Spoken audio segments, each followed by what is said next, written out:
त्रिलोक्यां दह्यमानायां शक्तया संकर्षणग्निना यान्ति ऊष्मना महर्लोकात् जन्म भृगवादयोर्दितः। संकर्षण के मुखारविंद से निकलने वाली अग्नि के कारण प्रलय होता है और इसी तरह भृगु आदि महर्षि तथा महर्लोक के अन्य निवासी नीचे के तीनों लोकों में लगी उस प्रज्वलित अग्नि की ऊष्मा से व्याकुल होकर जनलोक को चले जाते हैं। श्लोक संख्या 31 इस प्रकार है, आप सब मेरे साथ दोहराइए। तावत् त्रिभुवनं सद्य कल्पान्ते धित सिन्धवः प्लावयन्ति उत्कट, बोलिए प्लावयन्ति उत्कट आटोप चंडवातेरितोर्मयः। प्रलय के प्रारंभ में सारे समुद्र उमड़ आते हैं और भीषण हवाएं उग्र रूप से चलती हैं। इस तरह समुद्र की लहरें भयावह बन जाती हैं और देखते ही देखते तीनों लोग जलमग्न हो जाते हैं। कहा जाता है कि संकर्षण के मुखारविंद से निकलने वाली प्रज्वलित अग्नि देवताओं के 100 वर्ष तक या मनुष्यों के 36,000 वर्षों तक धधकती रहती है। इसके पश्चात अगले 36,000 वर्षों तक मूसलाधार वर्षा के साथ साथ प्रचंड वायु तथा लहरें उठती हैं और समुद्र तथा महासागर उमड़ने लगते हैं। 72,000 वर्षों के ये घात प्रतिघात तीनों लोकों के आंशिक प्रलय के प्रारंभ है, खत्म नहीं हो रहे, प्रारंभ हो रहा है प्रलय।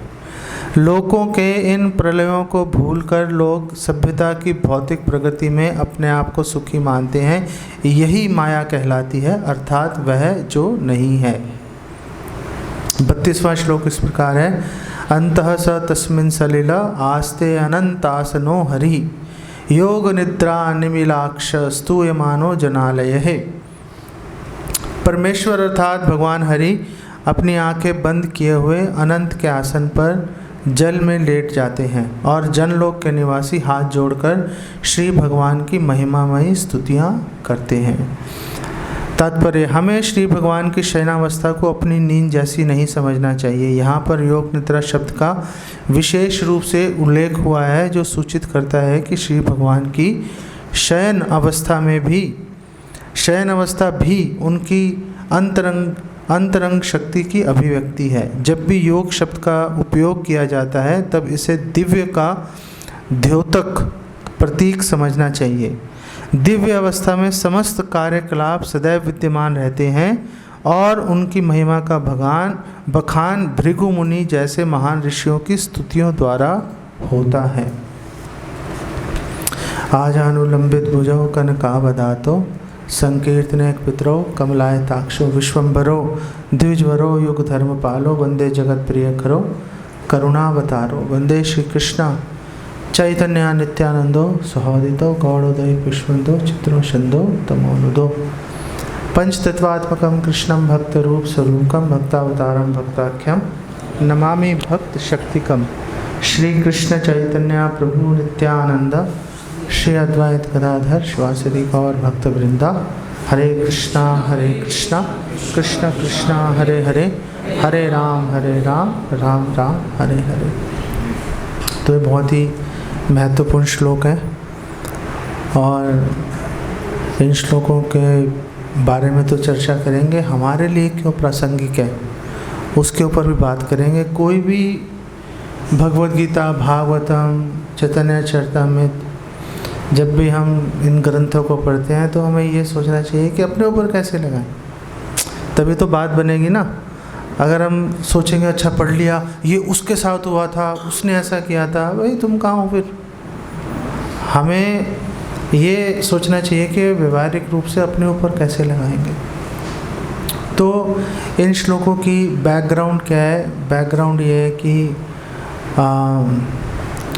मैत्रेय मुनि और किन में संवाद हो रहा है? विदुर जी में। विदुर जी मैत्रेय मुनि में संवाद हो रहा है। विदुर जी लगातार क्वेश्चन पूछते जा रहे हैं उनसे, अनेकों क्वेश्चन पूछ चुके हो और विदुर जी ने उनको बोला आप मुझे समय के बारे में बताइए। तो समय के बारे में मैत्रेय मुनि ने बताना शुरू किया। तो एक क्षण के 17वां हिस्सा वहाँ से शुरू किया उन्होंने। मतलब आज भी मेरे ख्याल से पता नहीं ये लोग वैज्ञानिक एक सेकंड के 17वें हिस्से तक पहुँच पाए हैं कि नहीं पहुँच पाए, लेकिन हमारे जो साधु हैं वो 17वें हिस्से से बात कर रहे हैं। और कहाँ पे लेके जा रहे हैं उसको? ब्रह्मा जी की आयु तक। और ब्रह्मा जी की आयु कितनी है? 311 ट्रिलियन ईयर्स। तो 1 मिलियन जो है 10 लाख, 1 बिलियन जो है वो आप समझिए कि 100 करोड़ है। और 100 करोड़ को 1000 से गुना करें तो 1 लाख करोड़ जो है वो 1 ट्रिलियन है। 1 लाख करोड़, 1 लाख करोड़ 1 ट्रिलियन है। और 311 ट्रिलियन ईयर्स जो है ब्रह्मा जी की आयु है। वहाँ तक लेके गए। और फिर ब्रह्मा जी उसको भी क्रॉस कर गए। जब ब्रह्मा जी ने 311 ट्रिलियन ईयर्स को ब्रह्मा जी ने 1 सेकंड में ख़त्म कर दिया। और ब्रह्मा जी ने बोला यस्य एक निश्वसित कालमथ अवलंब्य जीवंति लोम विलिजा जगदंडनाथा विष्णुर्महान स इह यस्य कला विशेषो गोविंदमादि पुरुषम तमं भजामि। भगवान श्वास छोड़ते हैं, महाविष्णु, कृष्णा नहीं, महाविष्णु श्वास छोड़ रहे हैं। यस्य एक निश्वसित, एक सांस छोड़ते हैं और सांस लेते हैं, उसमें से ब्रह्मा निपट जाते हैं। ब्रह्मा जी की आयु शेष हो जाते हैं 311 ट्रिलियन ईयर्स। क्योंकि आयु भगवान की एक श्वास छोड़ने में और ख़त्म हो जाती है। और ये जो महाविष्णु है ये भगवान की एक कला है, अंश के अंश है, भगवान के अंश के अंश है।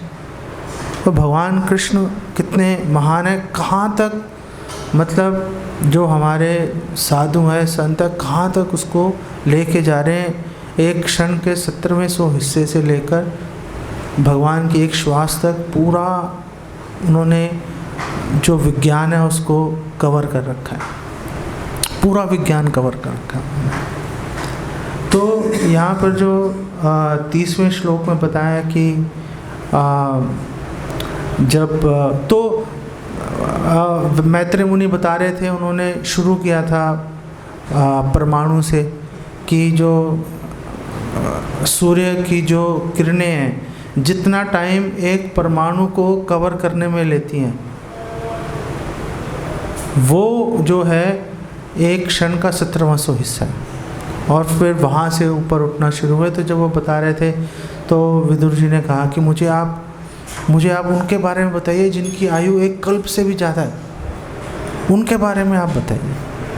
तो फिर उन्होंने ये ब्रह्मा जी, जनलोक, महरलोक, इन सब के बारे में मैत्रेय मुनि ने बताना शुरू किया। यहाँ पर ये भी बात महत्वपूर्ण है कि विदुर जी स्वयं खुद भी बहुत ही महान भक्त हैं, स्वयं यमराज जी हैं और पूरी उनको जानकारी है, फिर भी बड़े विनीत भाव से वो एक श्रेष्ठ भक्त मिला उनसे सुन रहे हैं। तो हमें ऐसा नहीं सोचना चाहिए कि हमने बहुत सारे ग्रंथ पढ़ लिए, हमें तो नॉलेज है, हमें अब सुनने की आवश्यकता नहीं है। हमेशा जब भी मौका मिले विनीत भाव से हमें श्रवण करना चाहिए। क्यों? क्योंकि हर भक्त के पास एक अलग दृष्टिकोण होता है, किसी भी चीज़ को देखने का अलग एक दृष्टिकोण होता है। बहुत सारे दृष्टिकोण होते हैं, एक आप इस तरफ से भी देख सकते हो, इस तरफ से भी देख सकते हो। बहुत सारे दृष्टिकोण से जब आप किसी बात को समझने का प्रयास करोगे तो आपका जो दृष्टिकोण है, आपका पर्सपेक्टिव बहुत ही विशाल हो जाएगा। जब आपका दृष्टिकोण विशाल होगा आपका हृदय भी विशाल हो जाएगा, क्योंकि हृदय जो है वो दृष्टिकोण के पीछे भागता है। जो सामान्य गृहस्थ हैं वो अपने घर के बारे में सोचते रहते हैं, नहीं तो उनका हृदय संकुचित होता है। जैसे प्रभुपाद है, प्रभुपाद पूरे विश्व के बारे में सोच रहे हैं, उनका हृदय विशाल है। तो जितना दृष्टिकोण हमारा बड़ा होगा उतना ही हम उदार हृदय माने जाएंगे। इसलिए हमारे शास्त्रों में बोला है कि अगर आप जो है अपने दृष्टिकोण का विस्तार नहीं कर पाए, भगवान के बारे में नहीं समझ पाए, तो एक कंजूस व्यक्ति की तरह, एक कंजूस मक्खी चूस व्यक्ति की तरह समझ लो हम जिए और वैसे ही मर गए, कंजूस आदमी की तरह। ऐसा पुनरपि जननम पुनरपि मरणम, बार बार जीने मरने का कुछ लाभ होता नहीं है। तो अब यहाँ पर जब वो एक्सप्लेन कर रहे हैं कल्प से ऊपर के लोगों की क्या क्रियाकलाप रहती है, तो वहाँ पे उन्होंने एक तो भूलोक है जहाँ पे हम लोग सब बैठे हैं, फिर भूलोक है, इससे ऊपर स्वर्ग एक लोग, इससे ऊपर के लोग हैं, फिर स्वर्ग लोग, भूर स्वर, और स्वर से ऊपर जो है फिर आगे महर लोग, जन लोग, तप लोग, ये सारे लोग ऊपर आ जाते हैं। तो जब आंशिक प्रलय होती है तो भूर स्वर ये सारे लोग नष्ट हो जाते हैं, लेकिन जो स्वर्ग लोक से ऊपर के लोग हैं वो बचे रहते हैं। लेकिन यहाँ पर बताया कि वो लोग, तो जो भृगु मुनि है, भृगु मुनि वहाँ पे रह रहे हैं महर लोक में, भृगु मुनि महर लोक में रह गए। भृगु मुनि कौन है आप सब जानते हैं। भृगु मुनि वो व्यक्ति हैं जिन्होंने भगवान की महानता को दिखाने के लिए भगवान के वक्ष पर प्रहार किया था, नहीं, उन्होंने प्रहार किया था भगवान की महानता को दिखाने के लिए। हम नहीं कर सकते, वो पता नहीं उन्होंने क्या सोच, हो सकता है उस टाइम के लोग वही भाषा समझते हो तो उन्होंने ऐसा कर दिया। जबकि भृगु मुनि जो हैं बहुत ही महान भक्त हैं। भगवान भगवत गीता 10वें अध्याय के 25वें श्लोक में बोल रहे हैं महर्षि नाम भृगुरहम, बोल रहे हैं मैं ही भृगु महर्षियों के अंदर। तो भृगु जी कोई छोटी मोटी हस्ती नहीं है। बृहद भागवत मृत में भी वर्णन आ रहा है कि एक बार भृगु मुनि जो है, यहाँ पे तो बता रहे हैं ना कि वो महर लोक से ऊपर जनलोक की तरफ शिफ्ट हो गए, लेकिन एक टाइम ऐसा भी आया था कि वो महर लोक से पृथ्वी लोक, भूलोक जा रहे थे, तो स्वर्ग से होते हुए गए, ज़रूरत नहीं थी, वैसे चले गए स्वर्ग लोक। तो गोप कुमार एक भगवान के भक्त हैं।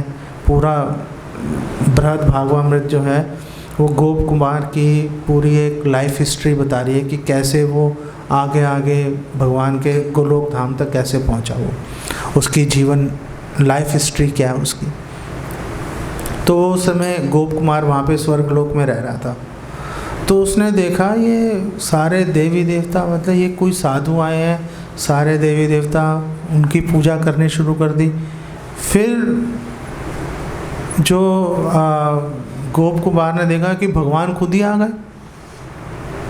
भगवान आ गए वामन देव, वो भी पूजा कर रहे हैं भृगु आदि ऋषियों की।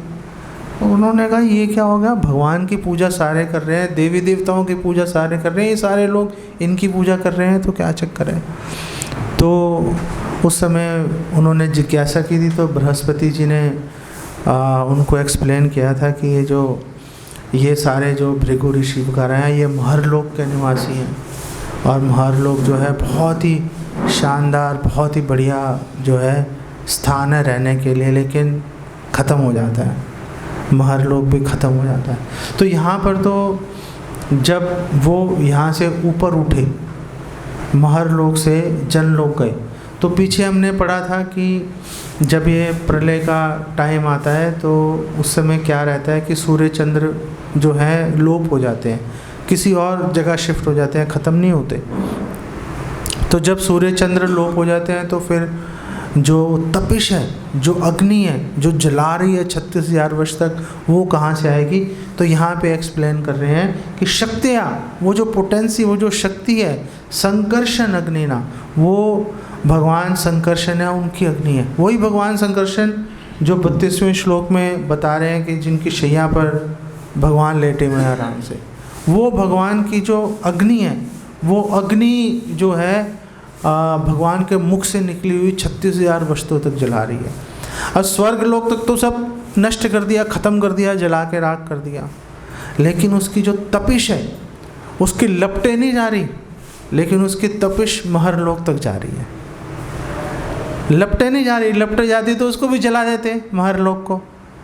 महर लोक को जलाया नहीं, लेकिन इतनी तपिश हुई कि रहने लायक महर लोग बचा नहीं, घबरा गए। भृगु मुनि जैसे इतने महान संत वहाँ पर रह नहीं पाए। जैसे यहाँ पे रहना मुश्किल हो रहा है ना, अब कितना 48 डिग्री हो गया, 48 डिग्री में हालत ख़राब हो रही है लोगों की। लोग सोच रहे हैं पता नहीं क्या होगा। पिछले 10-15 साल में 1-1.5 डिग्री टेम्परेचर बढ़ गया पूरे प्लैनेट का, तो पूरे संसार के लोग त्राहिमाम कर रहे हैं, भगवान की शरण में नहीं आ रहे, त्राहिमाम तक तो पहुंच गए वो। तो जब भगवान संकर्षण की अग्नि का सामना करेंगे तो पता नहीं क्या होगा, तो पता नहीं कैसे होगा बात। तो इतनी तपिश हो गई कि जो भृगु मुनि आदि हैं वहाँ से उठ के उनको ऊपर के लोक में जाना पड़ा, जहाँ पे तपिश नहीं आ रही थी, जनलोक में चले गए। और जनलोक में चले गए, नीचे उन्होंने देखा तो नीचे क्या हो रहा था, 36,000 वर्ष तक तो पहले अग्नि से प्रज्वलित रहे और फिर जो है मूसलाधार बारिश शुरू हो गई, और 36,000 वर्ष तक मूसलाधार बारिश शुरू हो गई, जल थल एक हो गया। जय श्री राधा वल्लभ की, श्री गौनताय की। तो सारा जल थल एक हो गया, पूरा संसार जो है त्राहिमाम करना शुरू कर दिया। और श्रील प्रभुपाद कह रहे हैं कि ये जो तपिश है, इस तपिश के बारे में हम लोग रोज़ संसार दावानल बोलते हैं ना, ये संसार दावानल लीढ़ लोका, कि लीढ़ का मतलब है चाटना, कि ये जो लपटें हैं, जो संसार दावानल की लपटें हैं, ये चाट रही हैं हमें, है ना। कोई भी व्यक्ति ये नहीं कह सकता वो हम बड़े कंफर्टेबली रह रहे हैं, कोई कंफर्टेबली नहीं रह रहा इस संसार के अंदर, कोई कंफर्टेबली नहीं रह रहा। हर व्यक्ति को कोई ना कोई सुई चुभ रही है, हर व्यक्ति किसी ना किसी चीज़ से परेशान है, पशु परेशान है, पक्षी परेशान है, हर व्यक्ति परेशान है। वो अंबानी अंडानी परेशान है, वो कोई पॉलिटिकल ऊपर शिफ्ट हो जाती हैं चीज़ें, परेशान है। मोदी जैसा व्यक्ति सोच रहा है पता नहीं 272 सीटें आएंगी कि नहीं आएंगी उसी के लिए लोग जद्दोजहद में लगे हुए हैं। हिंदू सोच रहे हैं कि हम लोग पता नहीं सेफ रहेंगे कि नहीं रहेंगे इस हिंदुस्तान के अंदर, जैसे डेमोग्राफी चेंज हो रही है। पूरा संसार परेशान है। एक बार एक व्यक्ति था, इधर मेरठ की तरफ की बात है, तो व्यक्ति मकान बनवा रहा था, तो उसका ठेकेदार मुसलमान था एक। तो ऐसे मुसलमानों में बड़े अच्छे लोग होते हैं, तो मुसलमान था, वो कह रहा था कि भाऊजी आप ये चीज़ ऐसे नहीं ऐसे बनवाओ, ये चीज़ ऐसे नहीं ऐसे बनवाओ। तो पहले तो जो सेठ था उसने कहा है बड़ा मेरा ध्यान रख रहा है ये, मतलब बड़ी अच्छी बात है भाई, कितना अपने दिल से ये मुझे सुझाव दे रहा है। लेकिन फिर परेशान होना शुरू हो गया, हर बात में अड़ंगा, आप ये कमरा ऐसे नहीं ऐसे बनवाओ, ये एंट्रेंस यहाँ से नहीं वहाँ से बनवाओ। उसने कहा भाई क्या हो गया तुझको, इतना तू मतलब क्यों बोल रहा है, जैसे तेरे को मैं कह रहा हूँ वैसा बनाए जा। उसने कहा नहीं बाबूजी, बात यह है कि कल को जब हम संख्या में बढ़ जाएंगे आपको यहाँ छोड़ के जाना पड़ेगा, तो मैं ही रहूँगा यहाँ पे, तो फिर मुझे ज़्यादा चेंजेस नहीं करने पड़ेंगे और सेठ की नींद उड़ गई उसने कहा दया माना, लीड लोका चाट लेती है कोई भी चिंता, एक बार पकड़ ले किसी को वो उसको छोड़ेगी नहीं। उसके माइंड में एक बार एक थॉट आ गई कि ओ आई एम नॉट सेफ, तो बस समझो कि उसकी लाखों करोड़ों की संपत्ति, अरबों की संपत्ति अब उसको सुख नहीं देगी, अब उसको परेशानी का सामना लगातार उसको करना पड़ेगा। ये मैंने आपको रियल घटना बताई है, जो आप सोचो कि मजाक चल रहा है।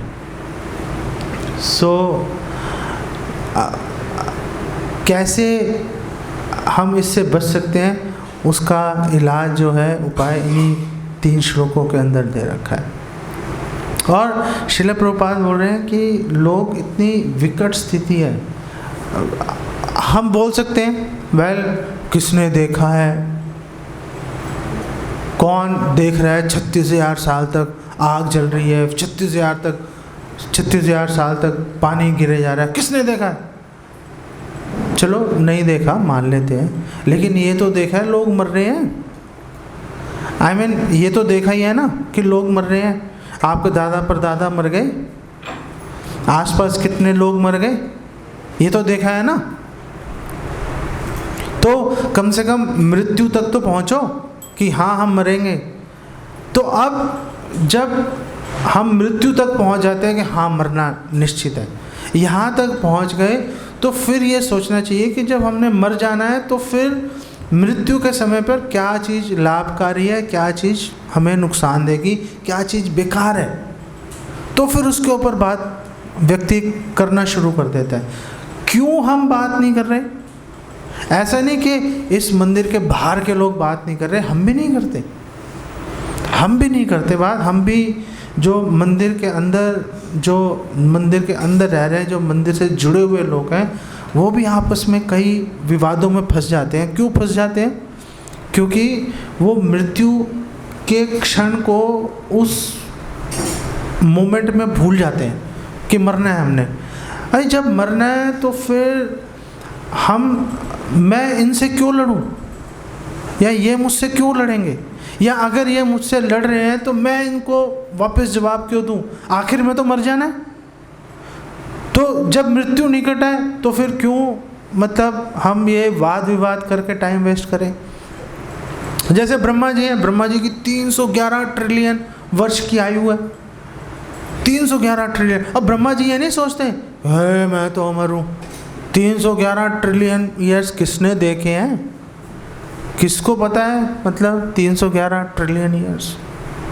उसको हिंदी में पता नहीं कितने बनेंगे, खरब बनेंगे, क्या बनेगा, कुछ पता नहीं है। ब्रह्मा जी यही सोचते हैं कि मैं मर जाऊंगा। नहीं तो जब हिरण्यकशिपु आया था ब्रह्मा जी के पास, बोला मुझे अमर बना दीजिए, तो ब्रह्मा जी ने ये थोड़ा ना बोला था जैसे मैं अमर हूँ वैसे ही तुम्हें अमर बना देता हूँ, कोई प्रॉब्लम नहीं है। ब्रह्मा जी ने बोला मैं खुद ही अमर नहीं हूँ, मैं भी मरने वाला हूँ। ब्रह्मा जी ने यही तो बोला था। तो फिर हिरण्यकशिपु ने पूरी तिकड़म लगाई, चलो ऐसे करो ना, अंदर ना बाहर ना ऊपर नीचे, ये दुनिया भर के उसने तिकड़म में लड़ाई। भगवान ने हिरण्यकशिपु के रूप में आए, मार दिया उसको। एक लोमश ऋषि हैं, लोमश ऋषि, उनको ये वरदान था, पूरा शरीर बालों से भरा हुआ था। हमारे तो छोटे छोटे बाल हैं, उनका रीछ जैसे बाल थे उनके शरीर पर। और उनको ये वरदान प्राप्त था कि जब एक कल्प खत्म होगा तो एक बाल उनके शरीर का टूट के गिर जाएगा।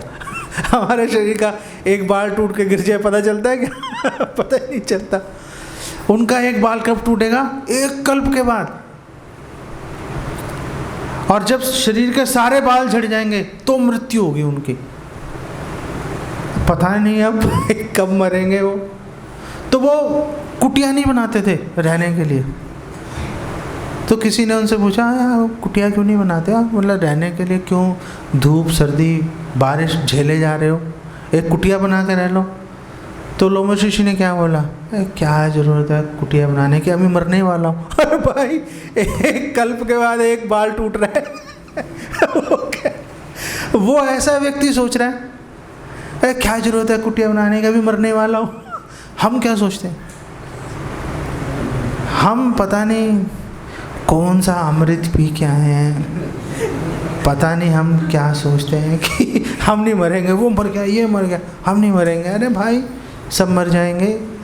अगर हम मृत्यु के समय को ध्यान रखेंगे, एक तो किसी से लड़ेंगे नहीं, क्योंकि पहली बात ये समझ में आएगी कि हम मरना निश्चित है, तो दूसरी बात ये भी समझ में आएगी पता नहीं कभी मर जाएंगे, पता नहीं कब मर सकते हैं।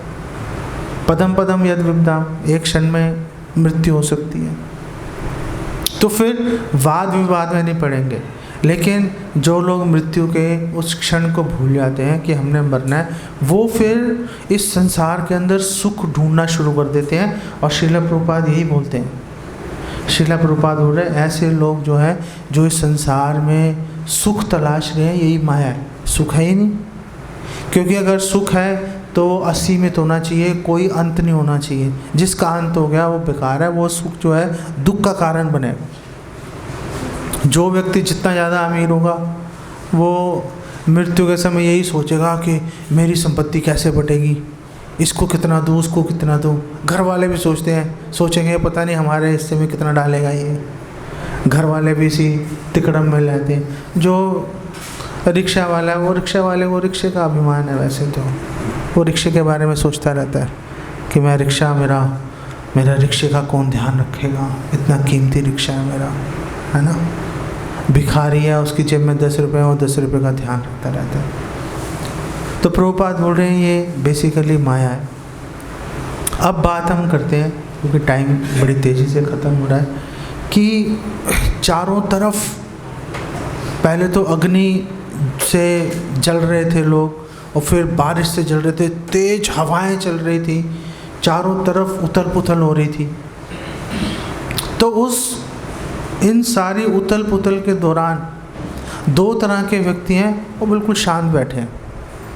पहले व्यक्ति हैं भगवान विष्णु, जो अनंत शेष की शैया पर आराम से लेटे हुए हैं, और दूसरे जो जनलोक के लोग हैं, जनलोक के निवासी हैं, वो भगवान की स्तुति गा रहे हैं। उनको कोई लेना देना नहीं है आसपास क्या हो रहा है, उनको कुछ लेना देना नहीं है उससे, वो भगवान की स्तुति में आराम से मस्त है। जैसे ब्रह्मा जी हैं, जब ब्रह्मा जी का जन्म हुआ कमल के फूल पे, तो उन्होंने इधर उधर देखा, कुछ समझ नहीं आ रहा क्या हुआ, चारों तरफ जल है, उथल पुथल हो रही है। तो उन्होंने कहा चलो ये कमल तो दिख रहा है ना, इस कमल का सोर्स ढूंढता हूँ। तो पानी में छलांग लगा दी, गर्भोदक समुद्र में छलांग लगा दी, नीचे जाके ढूंढ रहे हैं उसको, और सोर्स ढूंढने की कोशिश की, नहीं मिला। फिर वापस वो उसकी नाल पकड़ के ऊपर आ गए, उसके कमल के फूल पे बैठ गए वापस आके। समझ नहीं आ रहा था क्या हो रहा है, दिल भी घबरा रहा था ब्रह्मा जी का दिल घबरा रहा था। लेकिन तब ब्रह्मा जी ने भगवान की इंस्ट्रक्शंस, भगवान के आदेश को सुना, और उन्होंने भगवान पर ध्यान लगाया, तप किया उन्होंने। तो सारा ब्रह्मा जी का क्लेश, ब्रह्मा जी की घबराहट सारी ख़त्म हो गई, सारी घबराहट ख़त्म हो गई। और उस तपस्या को करने से क्या हुआ कि ब्रह्मा जी को भगवान के और भगवान के धाम के दर्शन भी प्राप्त हो गए। ब्रह्मा जी ने भगवान का धाम देख लिया। तभी तो ब्रह्म संहिता लिखी, चिंतामणि प्रकर सद्मसु कल्प वृक्षा लक्षावृतेषु सुरभिरभिपालयन्तम लक्ष्मी सहस्त्र शत संभ्रम से विमानम गोविंदमादि पुरुषम तमम भजामि। तो ब्रह्मा जी ने देख के तो बोला कि जो गोलोक धाम है, वहाँ पे सारे जो पत्थर हैं वो चिंतामणि है, वृक्ष कल्प वृक्ष हैं, गायें सुरभि गायें हैं, और भगवान क्या कर रहे हैं, करोड़ों लक्ष्मियाँ भगवान की सेवा कर रही हैं, लेकिन भगवान गायों को चरा रहे हैं। ब्रह्मा जी ने देख लिया ना, तपस्या के बल पर, तपस्या इतनी, भगवान के आदेश का पालन करना, भगवान का आदेश पालन करने से सारी समस्याएं, सारी प्रॉब्लम्स ख़त्म हो जाती हैं। यही जनलोक के निवासी कर रहे हैं। जनलोक के निवासी भी 2 तरह के हैं। जो जनलोक के निवासी भगवान की स्तुति कर रहे हैं इस क्षण, 2 तरह के हैं वो। आपको भी पता है, कौन बताएगा कौन 2 तरह के लोग हैं जो भगवान की स्तुति कर रहे हैं। यहाँ पे बोल रहे हैं ना, जना स्तूय मानो जनालय, ये भगवान की स्तुति हो रही है जनालय, जनलोक के जो निवासियों के द्वारा। तो कौन है ये 2 तरह के जनलोक के निवासी? एक तो जनलोक में रह रहे हैं, और दूसरे महरलोक से ऊपर आए थे, भृगु आदि ऋषि जो थे। अभी तो बात की हमने, अभी तो बात की थी कि जो महरलोक से जनलोक आए, और फिर जो जनलोक में रह रहे थे, ये दोनों तरह के लोग भगवान की स्तुति में मग्न थे। पॉइंट ये है कि अगर हम, तो एक दृष्टिकोण ये है कि अगर हम भगवान की स्तुति करेंगे, भगवान के आदेशों का पालन करेंगे, संसार के दुख हमें कभी भी परेशान नहीं करेंगे, कभी परेशान नहीं करेंगे। लेकिन आप ये ऑब्जेक्शन उठा सकते हो कि भक्तों को भी परेशानियां आती हैं, जो मंदिर के अंदर रह रहे हैं उनको भी परेशानियां आती हैं, जो मंदिर के बाहर रहते हैं उनको भी परेशानियां आती हैं, जो भक्त हैं 16 माला कर रहे हैं, दीक्षा भी हो गई, भगवान की इंस्ट्रक्शंस भी फॉलो कर रहे हैं, तो उनका क्या वो भगवान की स्तुति नहीं कर रहे? क्या भगवान की स्तुति नहीं कर रहे जो उनको ये सारे कष्टों का सामना कर रहे हैं? 16 माला तो रोज कर ही रहे हैं वो। तो आपको चैतन्य चरितामृत से महाप्रभु का एक आपको घटना बताता हूँ कि एक बार महाप्रभु उस समय स्टूडेंट थे, तो निमाई पंडित उस समय उनको बोलते थे। तो घर आए स्कूल से और उन्होंने घर आके अपनी माता को बोला, शची देवी को, अगर मुझे एक हार दो दो, मैं ज़रा गंगा की पूजा करके आता हूँ। तो घर में हार नहीं था, तो शची माता ने बोला, मैं अभी हार लेके आ जाती हूँ, अभी मैं लाती हूँ, आप पूजा कर लेना। तो क्या गलत है इसमें? क्या गलत है? कोई परेशानी नहीं है। लेकिन निमाई पंडित को गुस्सा आ गया इसी बात पे कि हार नहीं है, अभी मुझे पूजा करने जाना था, हार ही नहीं। वो इतना गुस्सा आया निमाई पंडित को, चैतन्य भागवत में वर्णन आता है इसका, पूरे घर के बर्तन तोड़ दिए, पूरे घर के बर्तन तोड़ दिए। शची माता एक कोने में खड़ी है, उनको हाथ नहीं लगाया चैतन्य महाप्रभु ने, पूरे घर के बर्तन तोड़ दिए, गुस्सा शांत नहीं हुआ। घर के दरवाजे खिड़कियां सब तोड़ दी, फिर भी गुस्सा शांत नहीं हुआ। सिर्फ इस बात पे कि अभी ला रही हूँ हार। उन्होंने ये बोला होता चलो ये समझ जाते हम, अगर वो ये बोलती अभी हार नहीं है भाई, थोड़ी देर वेट कर लो, अभी शाम को जाऊंगी ले आऊँगी, ऐसा तो बोला नहीं उन्होंने। उन्होंने तो बोला अभी ले आती हूँ मैं। आई मीन रीज़नेबल बात थी। ये महाप्रभु को गुस्सा आ गया और सारे खिड़की दरवाजे तोड़ दिए, गुस्सा शांत नहीं हो रहा। तो उनके हाथ में छड़ी थी, सारे खिड़की दरवाजे तोड़ दिए। जब बाहर निकले तो पेड़ों को मारना शुरू कर दिया, जो आसपास के पेड़ थे घर के इर्द गिर्द, पेड़ों को मार के पेड़ों को तोड़ना शुरू कर दिया, सारे पेड़ तहस नहस कर दिए, फिर भी गुस्सा शांति नहीं हो रहा। तो ज़मीन पे प्रहार करना शुरू कर दिया। इतना गुस्सा आ गया उनको। जब प्रहार करना शुरू किया, थक गए, फिर वहीं पे योग निद्रा, चैतन्य महाप्रभु योग, जैसे यहाँ पर आया ना कि योग निद्रा निमिलाक्ष, 32वें श्लोक में है, योग निद्रा निमिलाक्ष, यह कारण अर्णव जले भजती स्म योगा, निद्राम अनंत जगदंड सरोम कूपा, आधार शक्तिम अवलंब्य पराम समूर्तिम, गोविंदम आदि पुरुषम तमम भजामि। योग निद्रा के बारे में बता रहे हैं कि जब भगवान योग निद्रा के अंदर भगवान आनंद लेते हैं।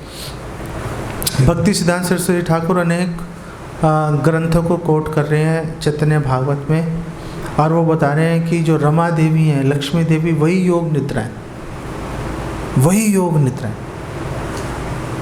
तो ब्रह्म संहिता के श्लोक में बताया है, यह कारण अर्णव जले भजती स्म योगा, निद्राम अनंत जगदंड सरोम कूपा, कि जब भगवान योग निद्रा में विश्राम करते हैं तो भगवान के जो रोम छिद्र हैं, अनेकों ब्रह्मांड निकलते हैं, अंदर चले जाते हैं, निकलते हैं, अंदर चले जाते हैं। भगवान के रोम छिद्रों से अनेकों ब्रह्मांड निकल रहे हैं और समा रहे हैं, निकल रहे हैं, समा रहे हैं। ये भगवान की योग निद्रा है। इसलिए तो श्रील प्रभुपाद कह रहे हैं कि हमें भगवान की शयन अवस्था को अपनी नींद जैसा समझना नहीं चाहिए। वो गफलत में चले गए, वो पता नहीं चल रहा क्या हो रहा है क्या नहीं हो रहा, बिल्कुल बेहोश हो जाते हैं हम। भगवान की जो निद्रा है, योग निद्रा, इस तरह की नहीं है। जैसे हमें खुजली होती है, परेशानी की बात है, लेकिन भगवान को खुजली होगी तो भगवान क्या करेंगे? आप में से कौन बताएगा जब भगवान को खुजली हुई तो भगवान ने क्या किया? कौन बताएगा? हाँ, अरे प्रभु क्या कह रहे हो? हाँ, मंदराचल पर्वत। अब भगवान को खुजली होगी तो भगवान कछुए का भगवान रूप धारण करके और मंदराचल पर्वत से अपनी खुजली मिटाएंगे भगवान। ये भगवान की लीला है ना। हमारे ऐसे नहीं है, खुजली किया फिर ज़्यादा खुजली कर ली तो इरिटेशन हो जाती है। भगवान का ऐसे नहीं है, भगवान का ऐसे नहीं। भगवान, इसलिए श्रील प्रभुपाद यहाँ बता रहे हैं कि जहाँ पर भी योग शब्द आ गया वो उसको दिव्य समझना चाहिए। भगवान के साथ जो भी चीज़ कनेक्टेड है वो दिव्य है, वो उसके बारे में ज़्यादा दिमाग लगाने की ज़रूरत नहीं है। अच्छा, तो सारे जो है चैतन्य महाप्रभु ने सब तोड़ दिया, सारी चीज़ों को, ज़मीन को भी पीटा उन्होंने छड़ी से, फिर थक के योग निद्रा में चैतन्य महाप्रभु वहीं पर जमीन पर लेट गए। हाँ, सोनार पर्वत ये धूले ते लौटाए, है ना। हमारे आचार्य बोले ना, इतने सुंदर लग रहे थे चैतन्य महाप्रभु जब कीर्तन भी करते थे। बाद में जब महाप्रभु ने अपना भक्त का रूप ऐश्वर्य प्रकट किया, वो इतना उछल उछल के कीर्तन करते थे, ज़मीन पे लेटते थे, तो ऐसा लगता था सोने का पहाड़ धूल में जो है लोटपोट हो रहा है, सोने का पहाड़ कैसे होगा, कितना ही अद्भुत दृश्य होगा वो, नहीं। तो चैतन्य महाप्रभु योग निद्रा में चले गए और शची माता फटाफट गई बाजार से हार लेके आ गई। क्या किया उन्होंने? हार लेके आए। उन्होंने ये नहीं कहा सारा घर तोड़ दिया उन्होंने नहीं कहा, हार लेके आई। फिर उन्होंने चैतन्य महाप्रभु का जो है पसीना वसीना पहुंचा और फिर चैतन्य महाप्रभु को उठाया कि उठो, ये हार आ गया, जाओ आप गंगा की पूजा करके आओ। तो चैतन्य महाप्रभु उठे और उन्होंने हार लिया और माता गंगा की पूजा के लिए चले गए। वापस आए, तब तक शची माता ने सारा घर, सारा जो तहस नहस हो गया था उसको साफ किया, भोजन बनाया और चैतन्य महाप्रभु को भोजन खिलाया। और चैतन्य महाप्रभु ने भोजन कर लिया तो माता शची ने बोला, देखो ये अच्छा हुआ, सब जो टूट गया तो ख़त्म हो गई, मतलब मुझे तो चिंता इस बात की है कि कल मैं तुम्हें कैसे खिलाऊंगी, अब कुछ बचा ही नहीं मेरे पास में, तो मुझे कल की थोड़ी चिंता हो रही है कि मैं तुम्हें कैसे खिलाऊंगी। ये नहीं सोच रही कि मैं कैसे खाऊंगी, तो जी मैं तुम्हें कैसे खिलाऊंगी। तो चैतन्य महाप्रभु ने कहा चिंता की बात नहीं है। चैतन्य महाप्रभु शाम को वापस आए तो उन्होंने 20 ग्राम सोना माता शची को दिया, 20 ग्राम सोना, बोला जो सामान चाहिए आप लेके आओ। वो शची माता ने फिर कुछ और सोचना शुरू कर दिया था, उसमें नहीं जा रहे हम। तो अगर हम तो जैसे शची माता है भगवान की साक्षात कुछ सेवा में लगी हुई है, और शची माता वो व्यक्तित्व है कि चैतन्य महाप्रभु उनके चरण पकड़ते हैं और चैतन्य महाप्रभु उनसे माफ़ी मांगते हैं। जब चैतन्य महाप्रभु ने संन्यास ले लिया था और शांतिपुर में अद्वैताचार्य के घर में मिले थे, तो चैतन्य महाप्रभु ने बोला, नित्यानंद प्रभु की दया से मुलाकात हुई थी, तो चैतन्य महाप्रभु ने बोला प्लीज़ मुझे माफ़ कर दो, मैंने पता नहीं कैसे संन्यास ले लिया, मुझे आपकी सेवा करनी चाहिए थी, आप प्लीज़ माफ़ कर दो। तो शची माता ने बोला नहीं नहीं, आपने तो अच्छा किया संन्यास लेके, लेकिन आप वृंदावन नहीं जाकर नीलाचल रहोगे तो मुझे आपका समाचार मिलता रहेगा। जिसको चैतन्य महाप्रभु ने स्वीकार किया। महाप्रभु तो जा ही रहे थे वृंदावन, लेकिन शची माता के कहने पर नीलाचल जाके रहे। वो शची माता, उनको कितनी परेशानियों का सामना करना पड़ा, कितनी परेशानी का सामना करना पड़ा। तो ऐसे ही जो भक्त हैं, आप हम जो मंदिर के अंदर रह रहे हैं, जो मंदिर से बाहर भी रह रहे हैं, भगवान की सेवा करेंगे, प्रॉब्लम्स आएंगी, लेकिन वो प्रॉब्लम्स जो हैं, वो समस्याएं जो हैं, वो आपके कर्मों का फल नहीं है। ये समझ के चलना चाहिए कि भगवान दे रहे हैं ये प्रॉब्लम्स, कर्मों से हमें अब कोई लेना देना नहीं है। अब कर्म कहाँ हम भगवान की सेवा में आ गए। गरुड़ पुराण में अनेक ग्रंथों में लिखा है कि एक बार भगवान का नाम ले लिया तो जितने पाप किए और जितने करेंगे सब खत्म हो गए, कोई गिनती नहीं है। हम भगवान का एक बार नाम लेना इतने पाप खत्म कर सकता है जितने हम कर ही नहीं सकते।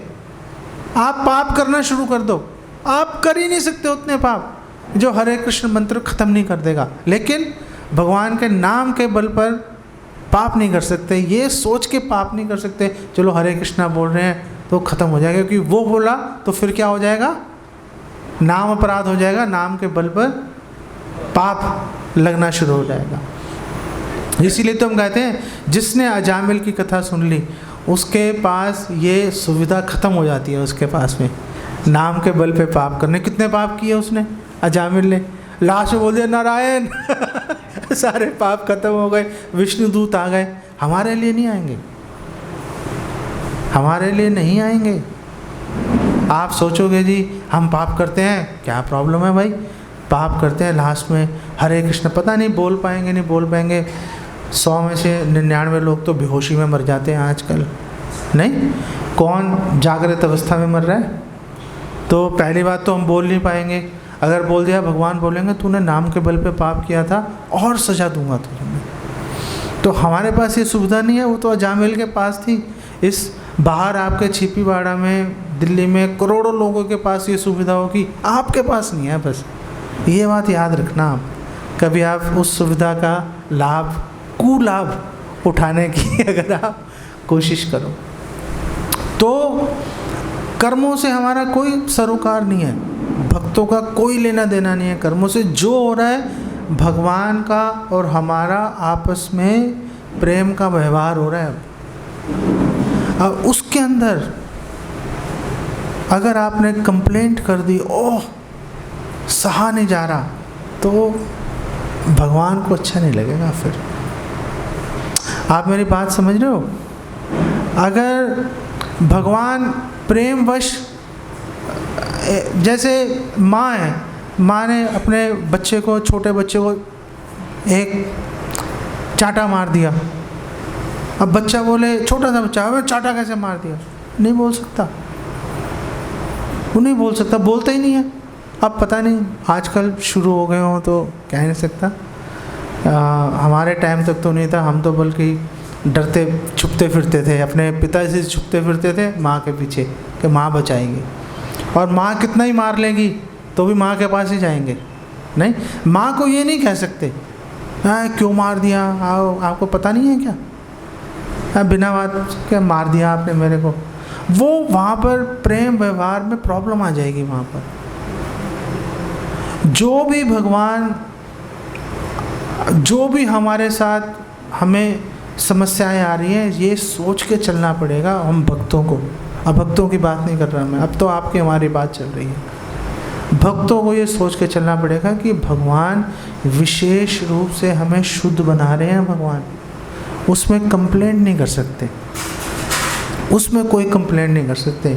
अगर हमने कंप्लेंट नहीं की, जैसे भगवान ने सब कुछ तोड़ दिया और फिर भगवान ने शची माता को पैसे ला कर दिए कि आप सामान खरीद लो, ऐसे ही भगवान सब कुछ हमसे छीन लेंगे। लेकिन भगवान फिर हमें गोलोक का जो प्रेम धन है, भक्तों की सेवा करने का अवसर है, अपनी साक्षात सेवा करने का भगवान अवसर देंगे। और उस समय बाहर कुछ भी चल रहा होगा, आंधी तूफान, अंदर संकर्षण, भगवान के मुख से निकली अग्नि, हमें नहीं फर्क पड़ेगा। हम तो भगवान की स्तुति करने में सदैव संतुष्ट रहेंगे। यहाँ तक हमें पहुँचने के लिए जिन कठिनाइयों का सामना करना पड़े, भगवान की कृपा समझ के एक्सेप्ट करते रहो। यहाँ पे विराम देते हैं।